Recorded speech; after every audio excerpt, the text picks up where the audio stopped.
Hi, and welcome to another episode of Hot Takes with me, the Silver Fox. Normally on this channel, we disapprove of men competing in the women's category of sport.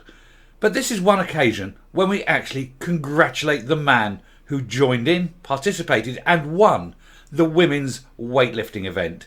This occurred in Canada, and the man in question did so simply to point out the unfairness and the stupidity of allowing men to compete by simply of the dint of self-IDing as a woman. That was sufficient for him to stand there in his male clothes with his male beard and compete against women. And more than that, to break the existing women's record, which incidentally was held by a man.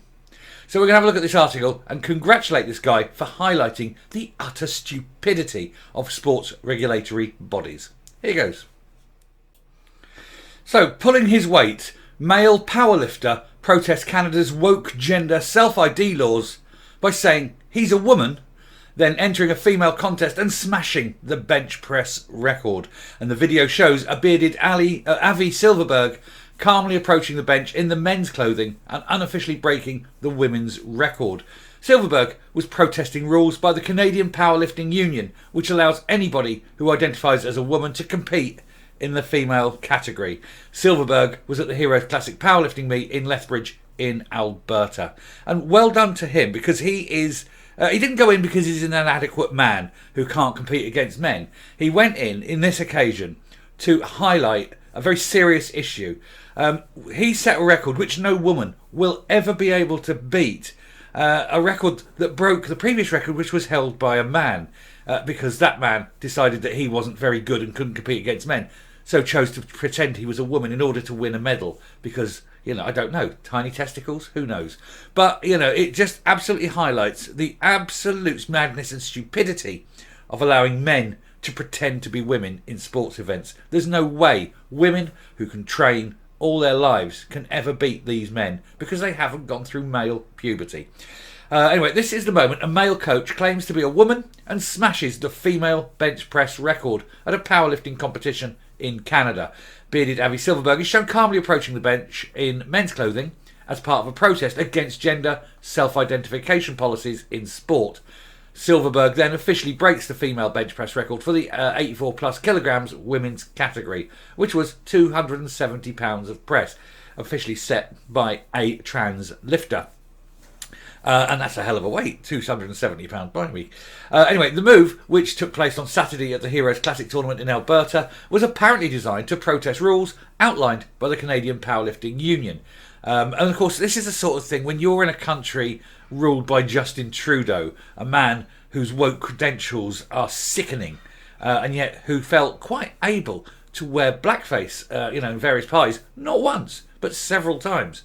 It makes you wonder about the sanity of the people who vote for him, because this is what exactly they're voting for. They're voting for men to take away opportunities and sort of life chances, really, for women.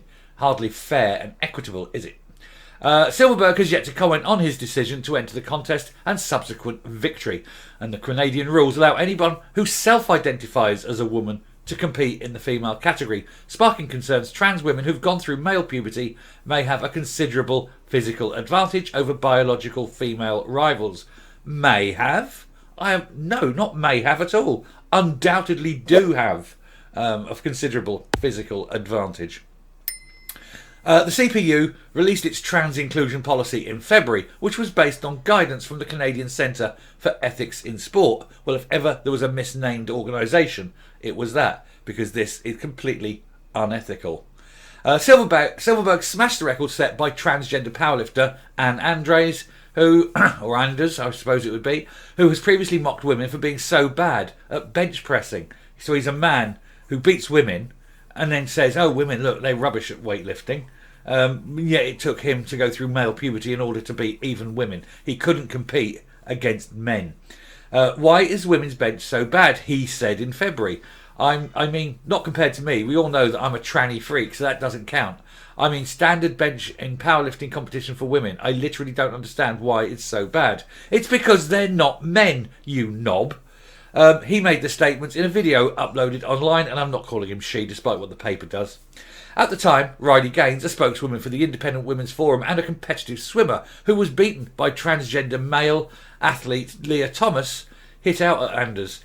She wrote on Twitter, Ann Anders, a male who identifies and competes as a woman, doesn't understand why female powerlifters are so bad at bench press. Well, I don't know, Anne. Maybe it's because you have 20 times more testosterone than them. Just a thought. And she's right. Icons Women, a campaign group dedicated to defending the rights of female athletes in a single-sex sport, posted the clip of Silverberg on their Twitter account. The issue of allowing transgender athletes to compete in women's sport has become increasingly contentious after a series of high-profile cases. And they're mentioning, of course, Leah Thomas. But there's also the fact that World Athletics has now banned men from competing against women. There's a lot of other sports that are starting to do this. There's some notable ones that aren't, and it's something that needs to be addressed. And even if it has to go to court and become a legal precedent that anyone born male cannot compete against women, then so be it.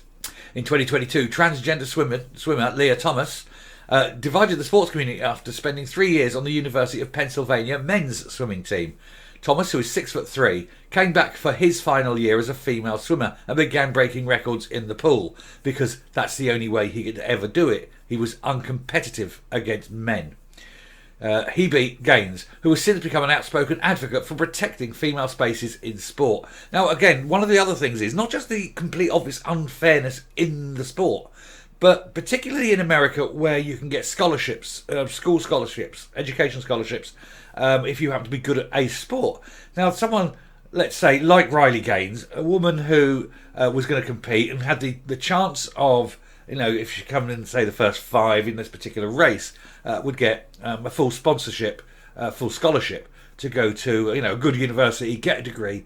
It's life-changing. It's a life-changing opportunity.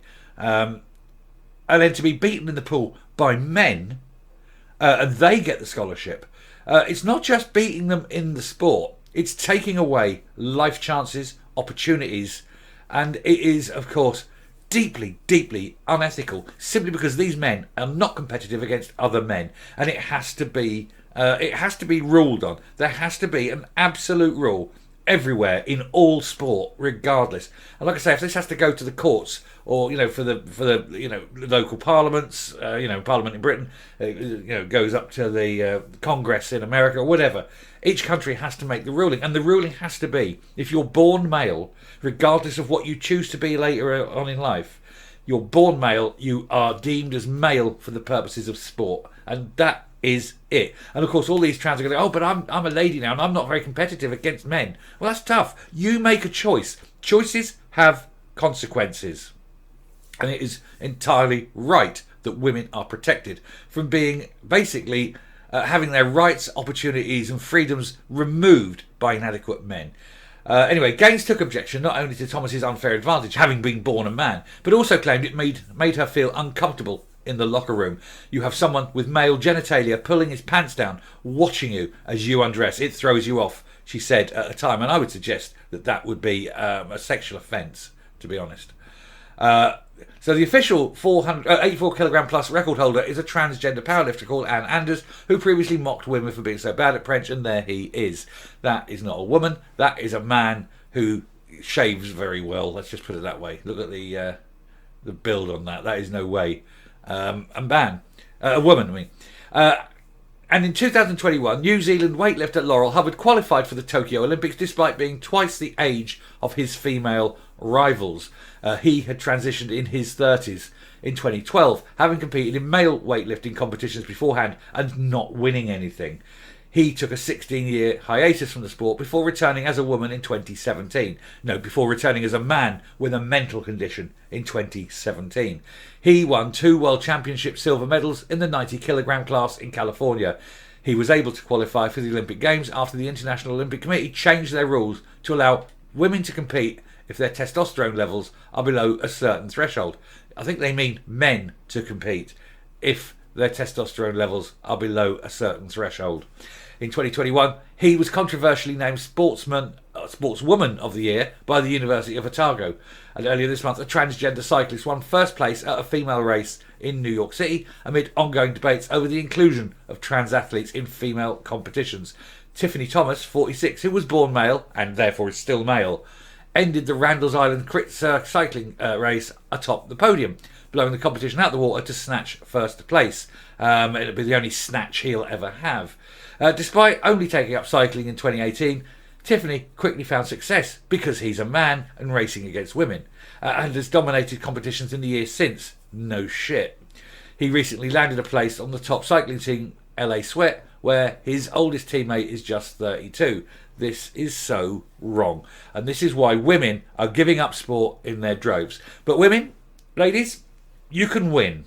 All you have to do is turn up to your event and look around.